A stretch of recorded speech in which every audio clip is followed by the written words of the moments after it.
नमस्कार, मी विप्रा अपडेट्स मराठीमध्ये आपल्या सर्वांचे स्वागत करते।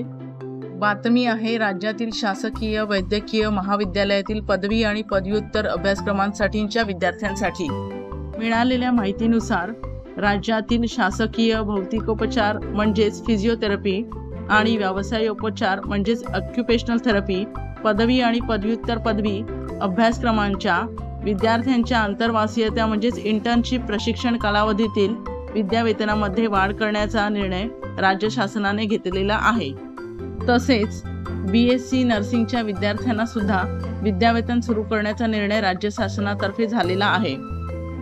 त्यानुसार शासकीय महाविद्यालयांमध्ये फिजिओथेरपी आणि ऑक्युपेशनल थेरपी पदवी अभ्यासक्रमाच्या विद्यार्थ्यांना 8,000 रुपये, पदव्युत्तर पदवी अभ्यासक्रमाच्या विद्यार्थ्यांना 10,000 रुपये आणि BSc नर्सिंग अभ्यासक्रमाच्या विद्यार्थ्यांना दरमहा 8,000 रुपये विद्यावेतन 1 जून 2025 पासून दिले जाणार आहे। राज्यातील शासकीय वैद्यकीय महाविद्यालयातील फिजिओथेरपी आणि ऑक्युपेशनल थेरपी म्हणजेच भौतिकोपचार व व्यवसायोपचार पदवी अभ्यासक्रमाच्या विद्यार्थ्यांना आंतरवासियता म्हणजेच इंटर्नशिपसाठी प्रशिक्षण कालावधीमध्ये दरमहा 1,750 रुपये इतके विद्यावेतन गेल्या 23 वर्षापासून दिले जात होते।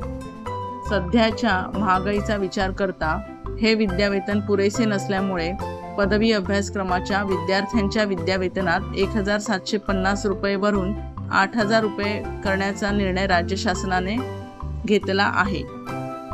तसेच भौतिकोपचार आणि व्यवसायोपचार पदव्युत्तर पदवी अभ्यासक्रमाच्या विद्यार्थ्यांच्या दरमहा 7,000 रुपये विद्यावेतन मिळत होते, त्यांना महागाई भत्त्यासह दरमहा 10,000 रुपये विद्यावेतन देण्याचा निर्णय घेण्यात आलेला आहे।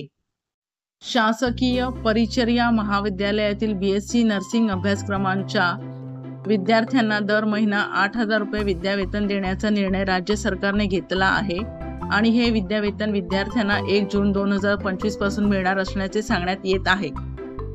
व्हिडिओ आवडल्यास व्हिडिओला लाईक करा आणि अशाच प्रकारच्या नवनवीन अपडेट्ससाठी माझ्या विप्रा अपडेट्स मराठी या YouTube चॅनलला सबस्क्राईब करा आणि हा अत्यंत महत्त्वपूर्ण व्हिडिओ BSc नर्सिंगच्या विद्यार्थ्यांना तसेच फिजिओथेरपी आणि ऑक्युपेशनल थेरपीमध्ये इंटर्नशिप करणाऱ्या विद्यार्थ्यांना नक्की शेअर करा।